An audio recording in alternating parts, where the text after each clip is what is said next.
Hello gamers, and welcome back to another episode of Solo Spelunking. And today I would like to continue my Star Wars solo adventure. Star Wars powered by Dragonbane, or as I would like to call it, Starbane. And I'm playing an urban adventure using the solo gaming rules for urban adventures from Scarlet Heroes. And before I start, however, I want to get a few things out of the way. So first of all, I'm almost at 1,000 subscribers. So I think I'm missing like only 9 subscribers before I reach this big YouTube milestone of 1,000 subscribers. So please, if you're watching this and you like what I'm doing and you like the stuff that I'm sharing, please do subscribe to the channel because it costs you nothing, it makes me happy, and it helps me on my way to unlimited power, YouTube fame and money, because we all know once you have 1,000 subscribers you will become a YouTube millionaire. And so so that's that. And the other thing I want to do is I want to give a big shout out here to a friendly local gaming store in downtown Cologne, Germany, and that is Hiveworld. So to all of my German viewers and to my German audience, if you're living in or near Cologne, please do check out Hiveworld. The store owner is a really nice guy and I've known him for many years. And the thing I'm doing this shout out now is because I've been there yesterday on Saturday after I haven't been there for several years. And even though I haven't been there for several years, it was as if I had never left. So I immediately chatted with the store owner and we exchanged what was happening in our lives and everything. And it just felt like I should have done this a long time ago, but you know how it is. We moved and so then kids and everything. But the thing is, I spent basically my whole pre-marriage nerd life basically in this store. This is where I met my local gaming group, my in-person gaming group that I have today. And this is where we played the Star Wars living card game tournaments. This is where I got all my Star Wars miniature stuff that I bought by the case in this store. This is where I got all my Dungeons and Dragons adventure system board games like Legends of Drizzt, Castle Ravenloft, Wrath of Shaddaa. And during the 4th edition era, I even ran a session there of the D&D Encounters in-store program.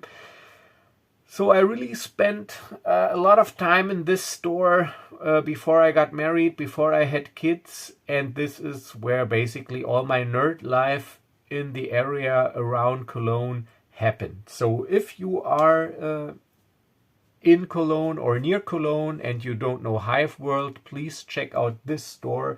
They have a large assortment of card games, of miniature games, of board games, all kinds of stuff.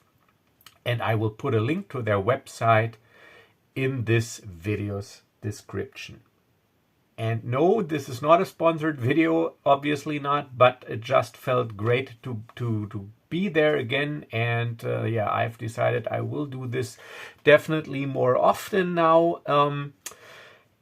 So do check it out. All right. So that's that. And now we will go back to gaming. So last session we successfully defeated my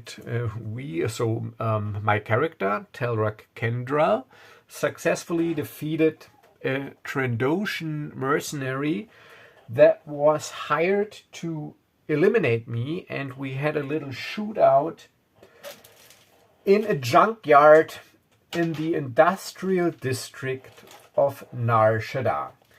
And since I haven't played Star Wars in a while, I think a very short recap is in order. So I'm playing Telrac Kendrall, an Imperial aligned bounty hunter, former Imperial Special Forces trooper, and I'm on a very sensible hunt. I was commissioned by the enforcement division of the ISB and in a clandestine meeting, and I am tasked with hunting down and bringing in, preferably alive, a woman named Eliza. Let's see, I think I also had her last name. A woman named Eliza Rill. And the thing is that she also was a former ISB operative. She has defected to the Rebel Alliance. So she took her Imperial secrets and her operative training with her and defected to the rebels. So she is charged with high treason, and there's a 50,000 credit bounty on her head if I bring her in alive, and a 25,000 bounty if I bring her in dead. And currently she is hiding or operating in the underbelly, in the seedy undercity of Nar Shaddaa, which is in Hutt space under the protection of the Hutt cartels. It is the spaceport moon, also called the smuggler's moon, of the Hutt homeworld Nel Hada. And yeah, I had some clues that I followed, and one of these clues led me to this junkyard where I was ambushed and I had to fight this Trandoshan mercenary. And this is where we left off last session. So I defeated the Trandoshan. I'm at 5 victory points. However, my quarry, the enemy, is also at 5 victory points. I have 0, and I call them metagaming clues, but I got a few story clues, and this is those victory points and clues.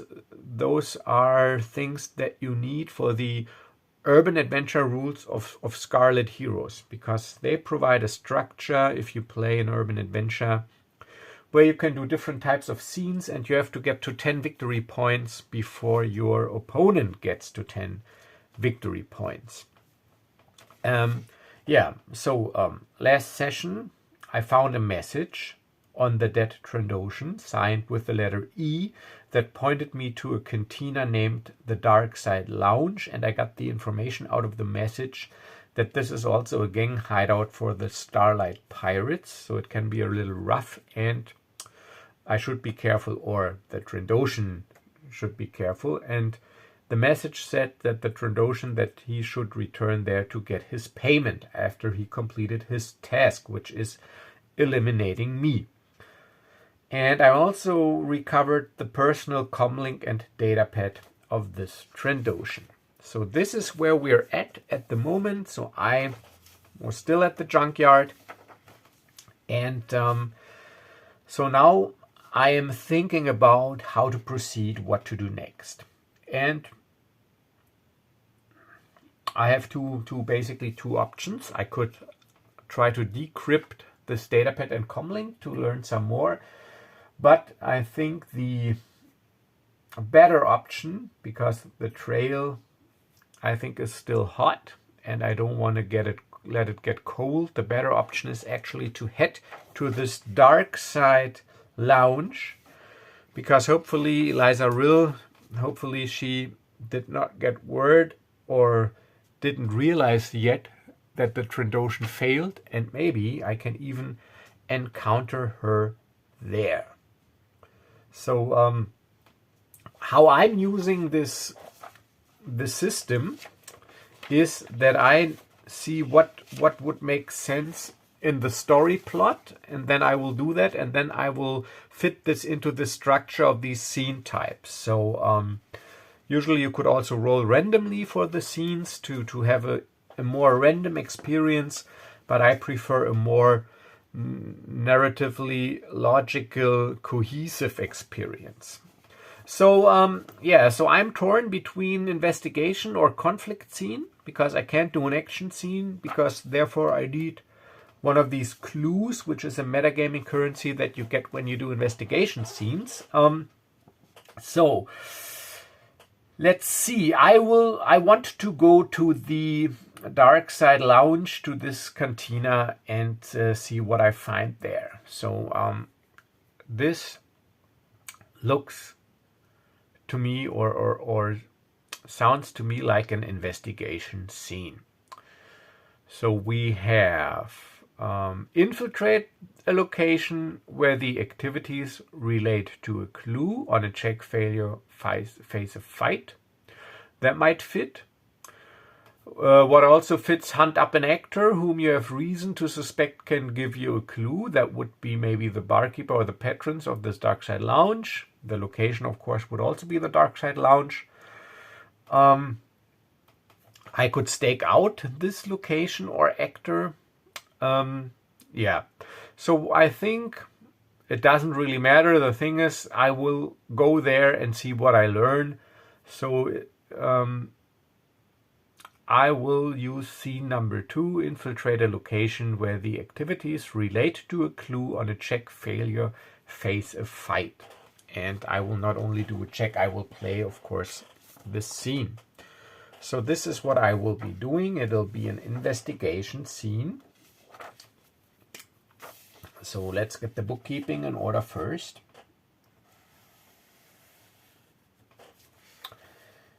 It'll be an investigation scene, and this is important for the framework to see if the enemy also gets a victory point.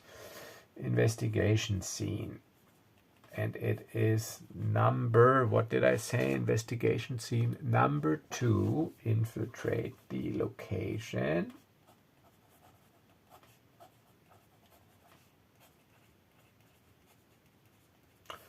The location is the Darkside Lounge.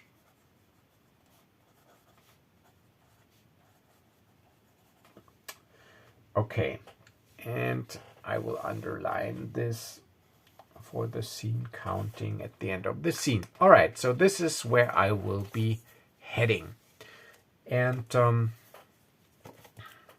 yeah, here I got my my character log, where I keep track of my willpower, my hit points, my credits, and my inventory. So yeah, I'm not at full HP, so I'm at 7 from 12 HP because I'm a little bit wounded, and I am at 5 from 11 willpower.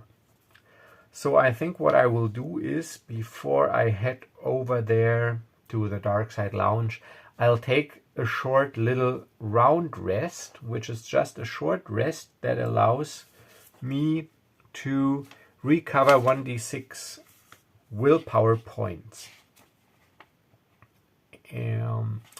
Because willpower is important to use my special abilities.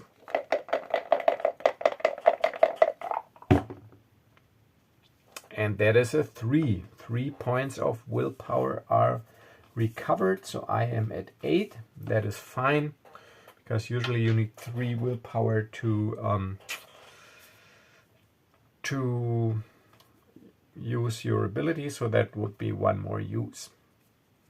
And then I will take a speeder taxi over to the Darkside Lounge, which is, of course, outside of the industrial district, a few levels down in an even seedier part of Nar Shaddaa. And I tell the speeder driver, the cab driver, to drop me off a few blocks or a few side alleys away from this Darkside Lounge, and I pay 100 credits to have him stand by, just in case I need him again, or I need to make a quick getaway, or a pursuit. All right, and I am wearing my full light combat armor now with helmet, but I got a hooded cloak and yeah, I got my blaster pistol and I am heading towards this Darkside Lounge. So let's check if there is like a bouncer protecting the door. And I'm using a percentile oracle. I'm not really using now the percentile chances of the Mythic one-page GM emulator. I just make up my own percentile chances, but I rule that the lowest 5% is always an exceptional yes, and the highest 5% is an exceptional no. And if I roll doubles, I will trigger a random encounter, a random event. All right, and I think it is pretty likely that there's a bouncer at the door. I'll give it 70% that there's a bouncer. So and the first two, so 1 to 5 would be an exceptional yes, and 95 to 100 an exceptional no. And I'll give it a 75% chance that there is a bouncer at the door. What did I say? 75% chance. Did I say 75? I think I did. So 19, of course, there's a bouncer, but this is, of course, because it's a gang hideout, it's not an exceptional yes, so it's not 2 bouncers or some other security measures. So it is 1 bouncer, and just to basically fit the cliche, this is now Shaddaa after all, it'll be a Gamorrean. And I do have a Gamorrean right here. So here we have a Gamorrean. This is a Gamorrean bodyguard from the Star Wars miniature line, a common miniature, a fringe miniature. I don't remember the set icon, but I think for a common pre-painted miniature, this guy looks pretty cool. I mean, look at this. And I personally, I do not like painting miniatures. I don't do that. So I'm happy for all those pre-painted ones, and they are a lot better than what I could do. And I think for a common miniature, where you get a lot of from, this is actually a pretty decent miniature and paint job. All right, so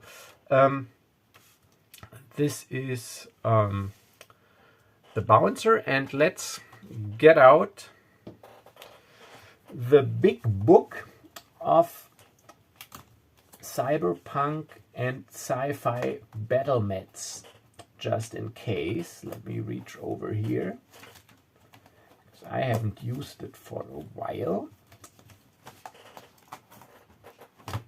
So I have the big book of cyberpunk battle mats from Loki Battle Mats, and I just see there's a reflection. Let me get this light a little over here. So I think now it's still reflecting from the glossy book, but that's all right. Let's see what kind of mat fits. I think I use 26. Or is there anything that might fit even better? Yeah. Map number 5, 6, and then 7, 8. All right, 5, 6.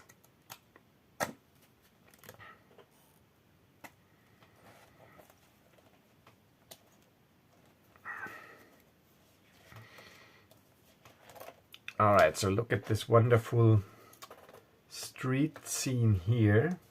Let's see if you can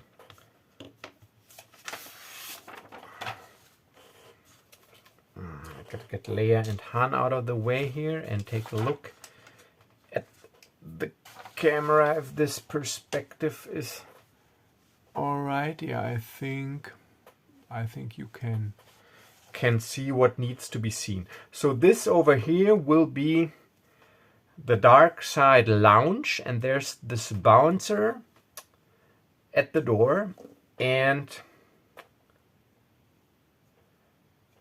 oh no, even better. Look, there's like a little thing where you can sit outside. So, and there's the lounge inside. And I was dropped off here. Let me see, can you see the...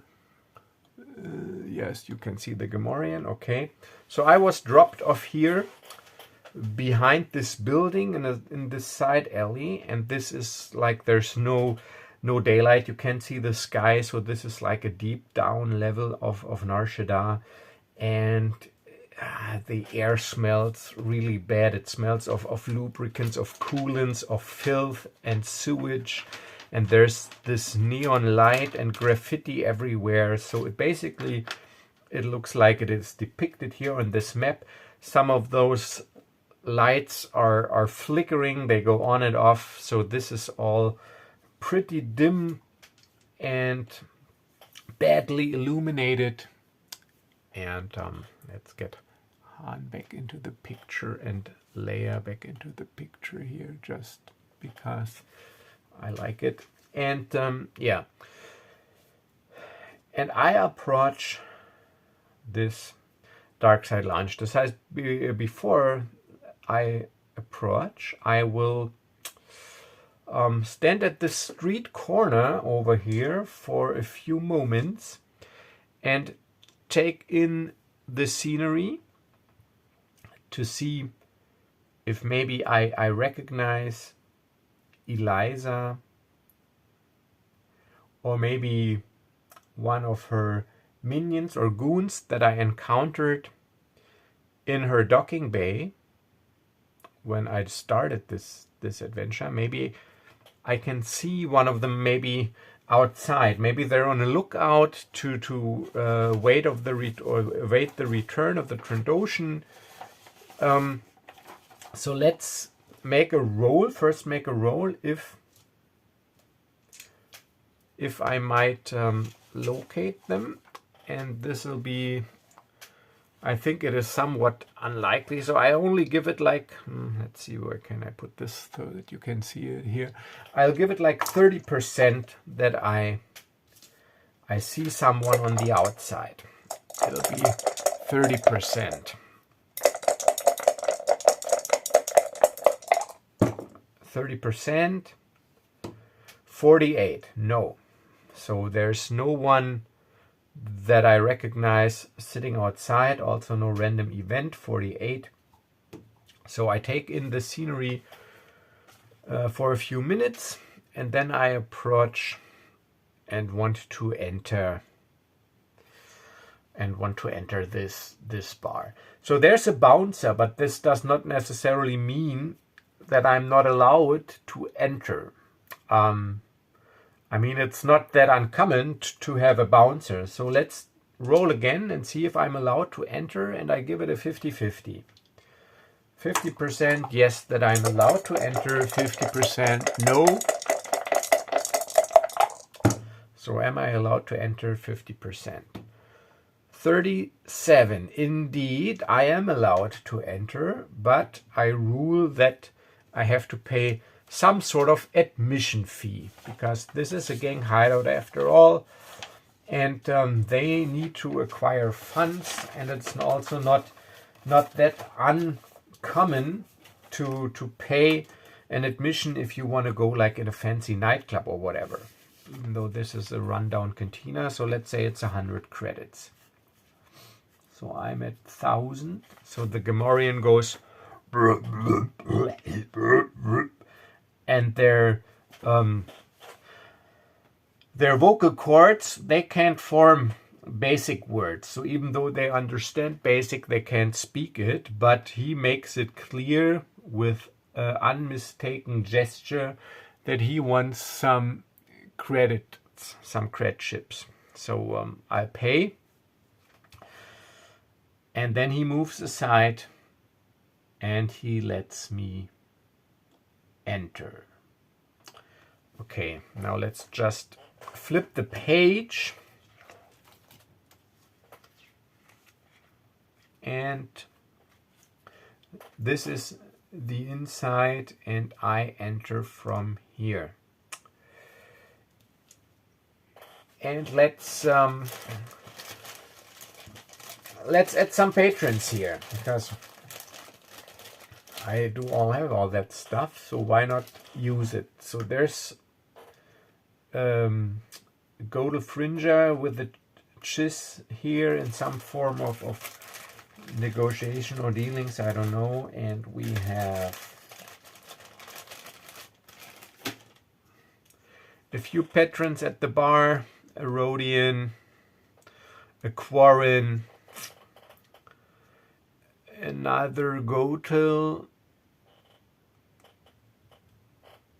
and over here by herself, one of those female cat persons.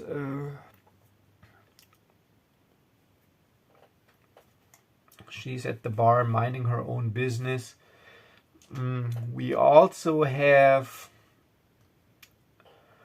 2 more bouncers, just in case there's trouble, standing in a corner and keeping an eye on the scene. And then we also have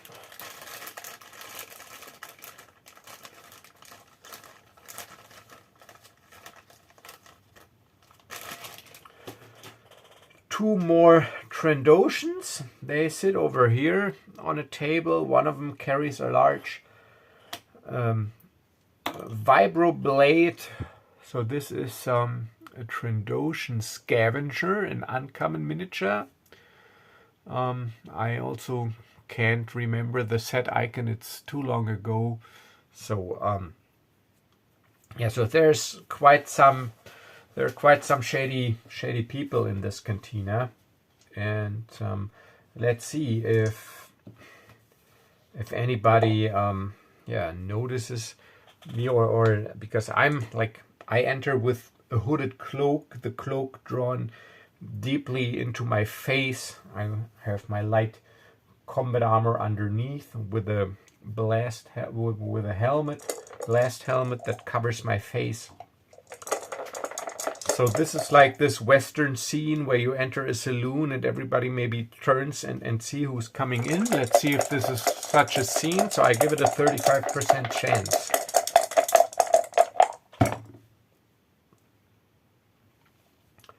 $96. So this is even an exceptional no. So nobody notices. They all mind their own business and nobody even looks at the door. So this is pretty good. So I can just enter without any trouble. And the barkeep is a Eduros scoundrel. And he's serving some patrons. So I make my way up to the bar. While I move up to the bar, I scan the area. If I even maybe encounter Eliza Rill here, maybe hidden in a booth or so, waiting for the Trandoshan. But I'll give it only a 20% chance. 20%. So do I encounter or see Eliza Rill on my way to the bar? It's a 20% chance. 77, no and doubles, which means I get to generate a random event. And what I will be using, I will be using this Universal Oracle, and I got this from a game made by Man Alone.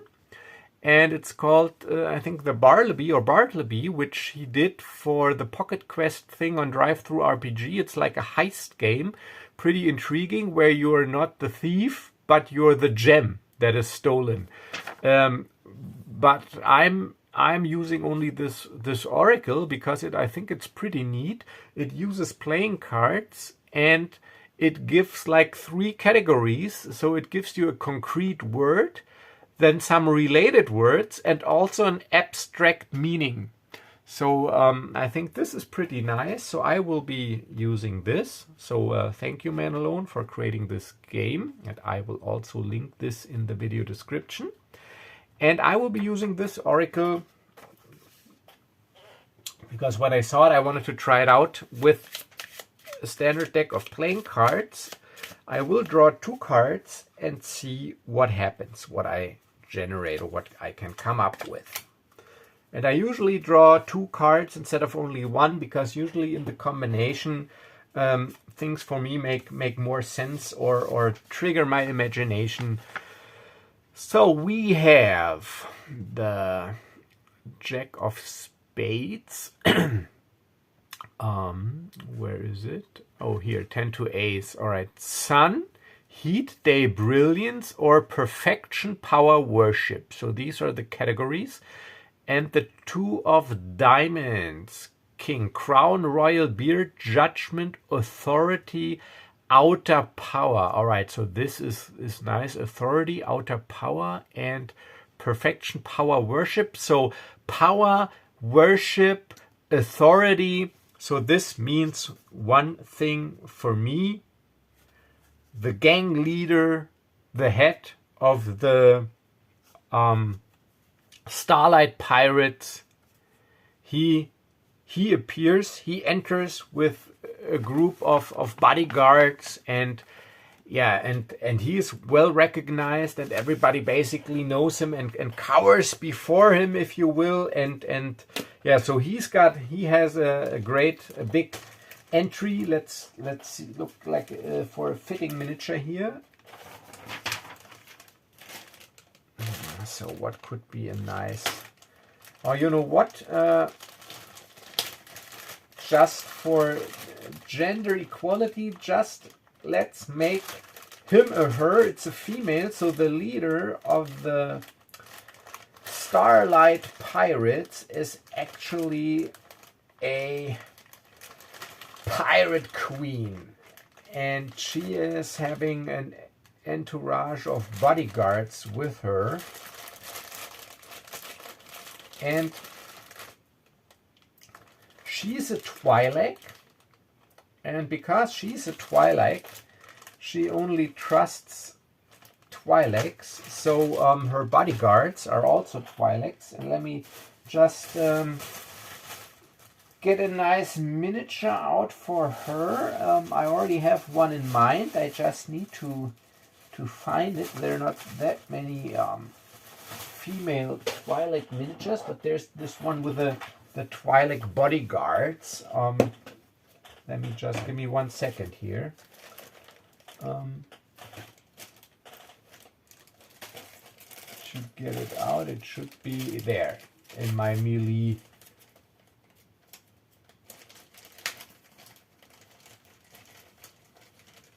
In my melee miniature thing.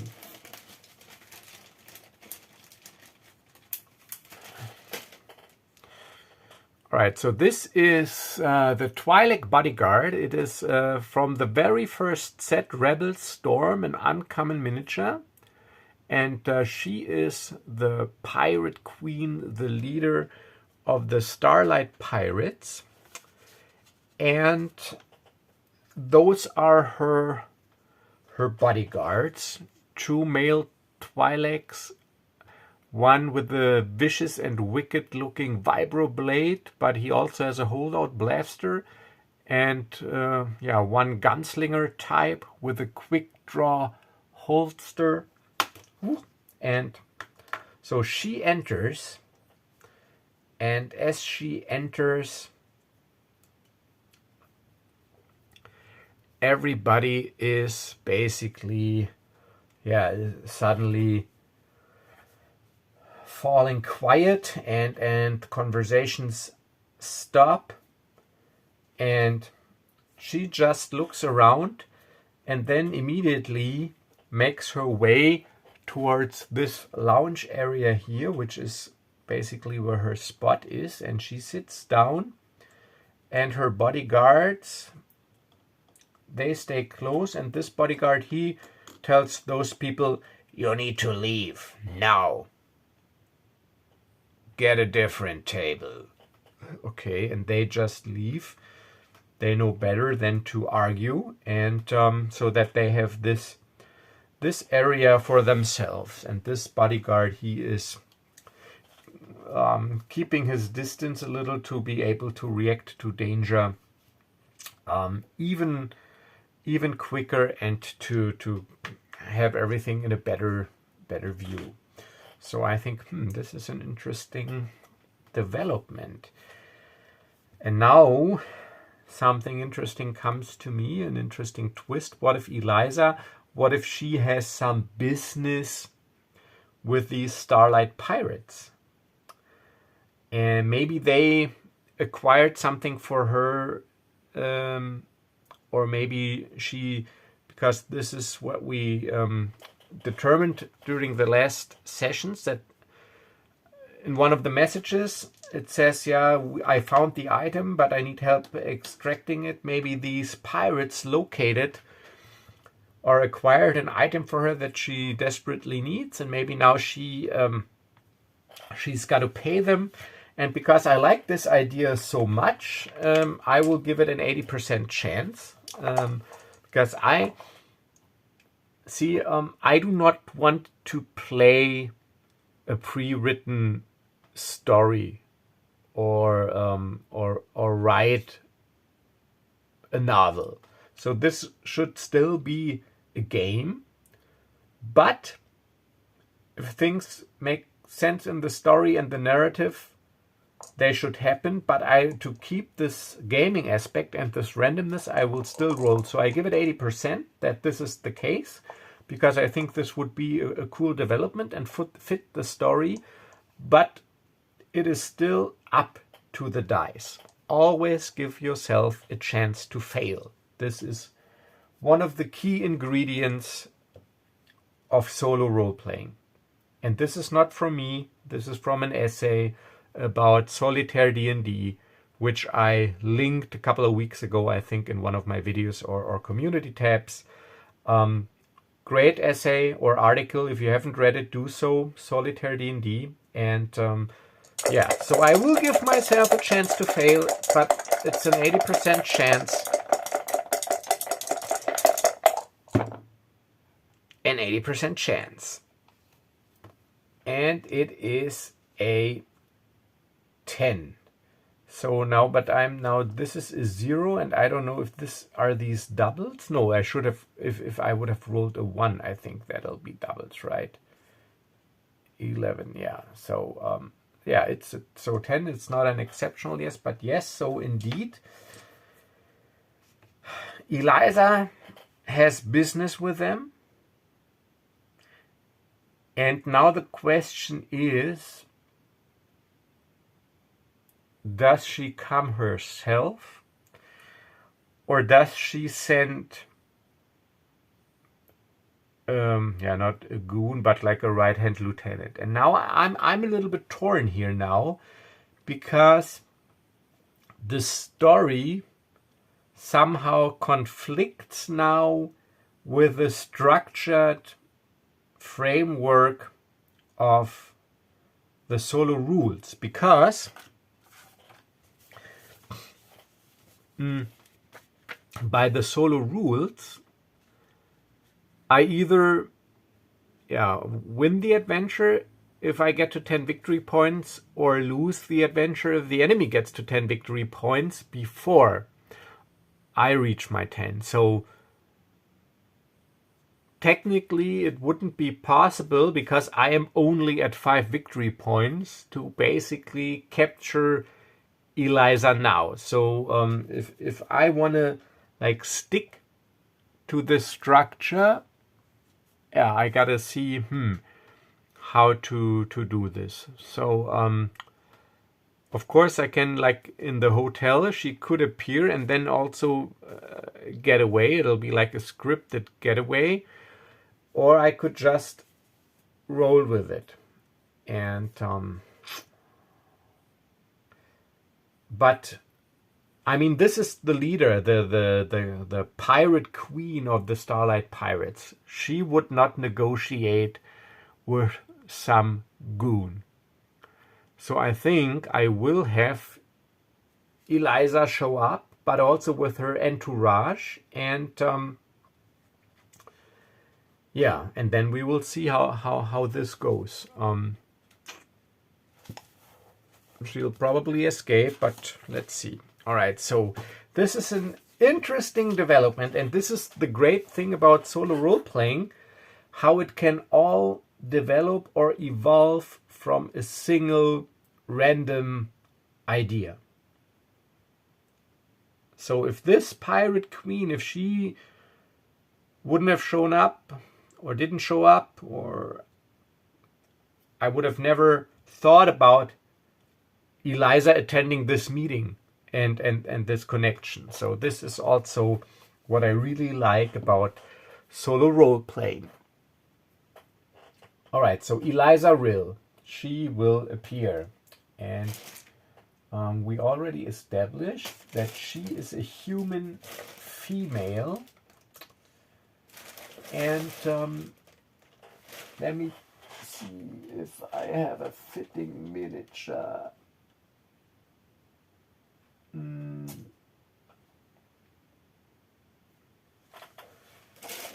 Give me 1 second here. I don't want to waste too much time looking for miniatures.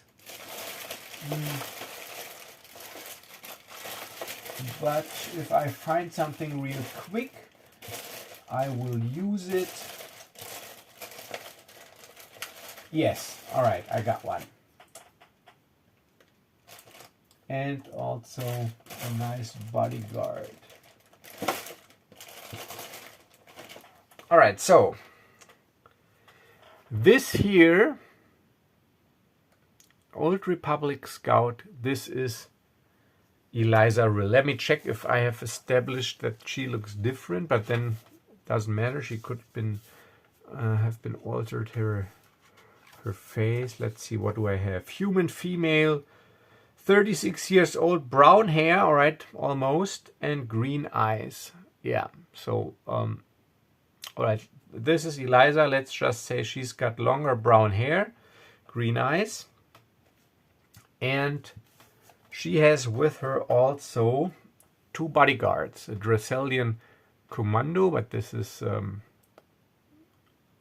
and a Clatunian hunter. So these are just the names of the miniatures. So she's got a Dracelian and a Clatunian with her, also with blaster rifle and pistol, just like the miniatures have. And she enters, and yeah, and I see that.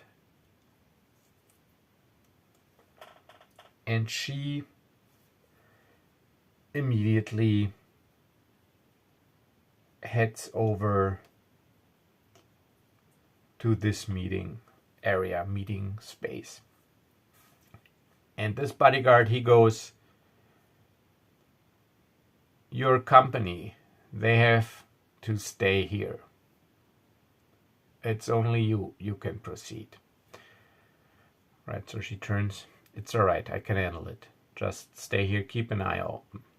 Yeah, all right, so they stay here, and she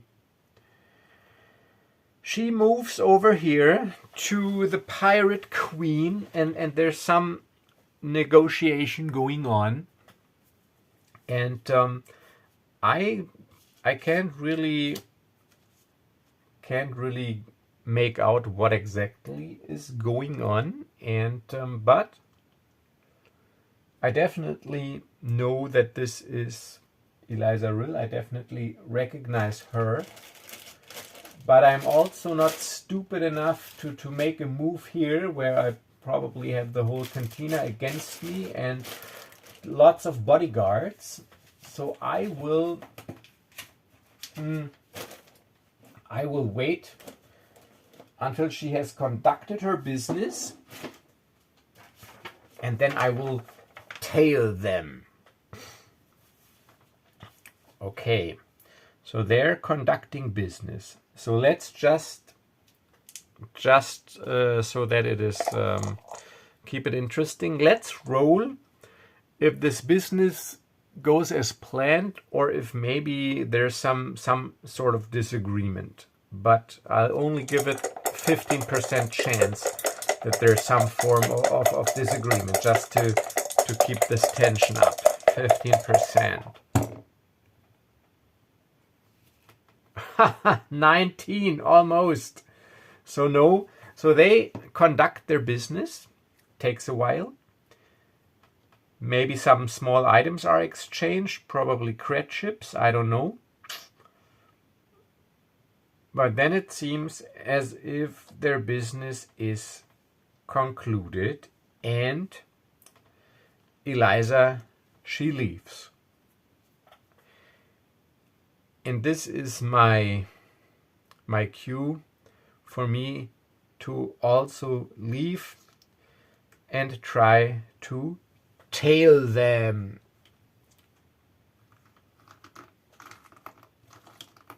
All right, so let's change the scenery, and this is what I like about this book. And let's get a dark alleyway 3-4. No, it's not really dark, but oh no, wait, I got a better one. 2930. All right, 2930. So this is like a very run-down, multi-level tenant building, as you can see. And so, but they're heading outside. I try to tail them, and this is now where it gets interesting, where I have to make a skill check, just as the scene requires. And yeah, if I pass this check, let's see, what did I say? If I fail, infiltrate, on a check failure, face a fight. Yeah, so this is great. So if I pass the check, I will tail them to a location, which then is a clue. If I fail, I will have to face a fight against the bodyguards, and Eliza will, of course, escape. All right, so this is interesting. And what do I use? Stealth, of course. Stealth, agility. I got a 12, so I got actually a pretty decent chance, and I can push the roll, of course. Yeah. So now this is interesting. So we're leaving this cantina, and luckily they do not have a speeder or anything parked nearby. So they go on foot, and I tail them. Of course, there are different people running around, and I got my hooded cloak, and this is all shady, and I stay in the shadows. Long story short, make a roll. It's stealth. Make a roll.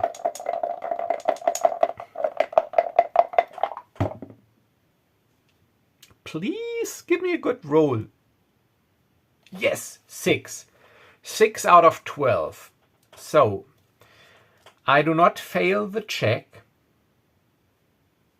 and I trail them, and I see them enter a tenant building, a rundown tenant building. It's smelly, filth everywhere. Turbolift is broken. You have to use the stairs. And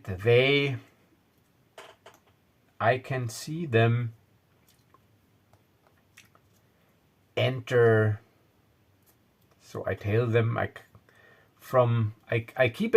stay in the shadows over here, and this is like there's a shaft going down, so I can look across, and this is where I see them enter this rundown apartment in this tenant building.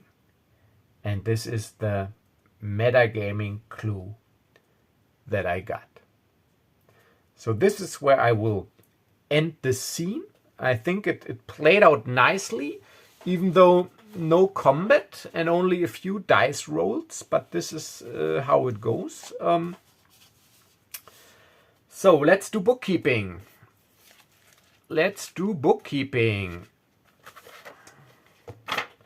So that was an investigation scene, and I count this as a success because I passed the check.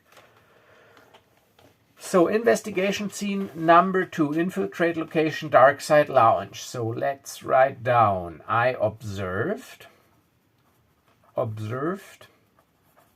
Eliza plus bodyguards meet, and I mean that this is the Pirate Queen. This is like metagaming knowledge.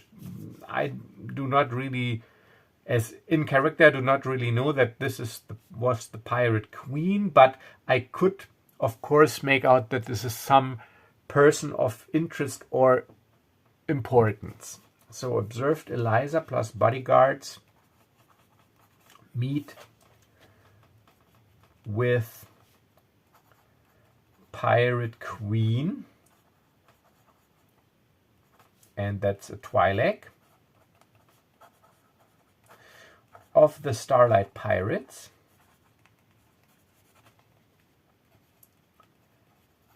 And they conducted some business.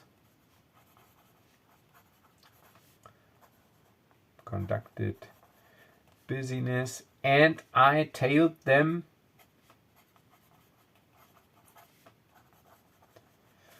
to an apartment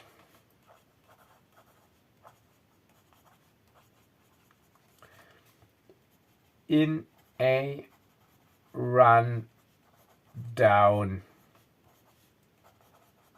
tenant building.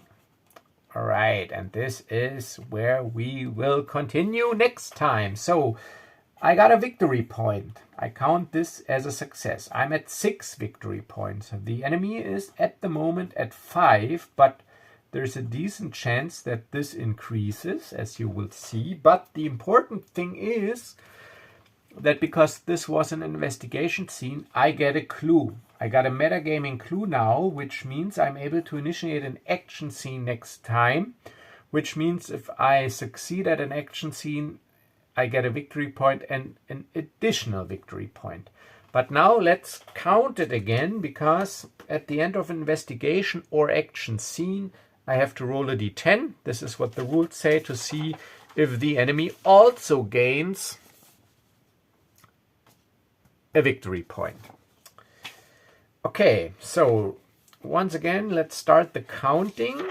And this is why I underline investigation and action scenes, so that I can count them more easily. So 1, 2, 3, 4, 5, 6, 7. So only if I roll an 8 or 9 or 10, they will not get the victory point. I rolled a 5, so they also get another victory point. So we are still tied, 5 plus 1, 6.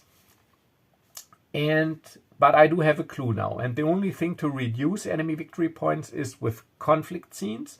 And also in conflict scenes, they can get a victory point. And this is important because at the end of the adventure, you subtract their victory points from yours. And depending on the result, this is the degree of success. But in this case, since this is like a digital thing, either I capture her or not, it wouldn't really matter. But if you play some ongoing campaign, this could establish some longer lasting threats, maybe, if you're not completely successful. So this is how this works. Yeah, so I will end this session here. Even though it was rather slow because not a lot of dice rolls, I think it was still flavorful. At least that is my opinion. So if you also like this and want to see more of it, like I said, do not forget to like and subscribe. And speaking of Star Wars, yeah, maybe you follow my community tab, then you know that I'm actually in the process of creating a Star Wars supplement for Shaddaa. I'm calling it Star Dark, and it is Star Wars with the serial numbers filed off, because I'm still on the fence if I might put this up on Drive-Thru RPG as a pay what you want, or maybe like for $2 or so. So therefore, I can't use the Star Wars terminology because obviously of copyright reasons if I wanted to put this up for sale. But this is an option. So if I'm happy with it, and if you then would maybe like to support my work by picking it up on DriveThruRPG, where it is not at the moment, you're welcome to, but I will also still keep it up for free to grab for you in my community tab linked as a Google Doc. So, but this is the reason, if you're wondering why I'm not using the exact Star Wars terminology, because I wanted to keep this option open. But it will still be up for free on my channel page. So this is just a little side note about this project that I'm working on and that I will continue to work on today as well. I'm almost where I want to be, so I'm in the hyperspace travel section at the moment and fleshing out how to randomly generate a sector map. And once this is done, I think I'm at a point where I would call this project complete for now, so that you got enough material to start a space opera session using the Shadow Dark rules if you are so inclined. So also make sure to check this out. Yeah, so this concludes today's session, and thank you for watching. Have a wonderful remaining weekend, and as always, stay safe and stay healthy. Until the next video, bye bye.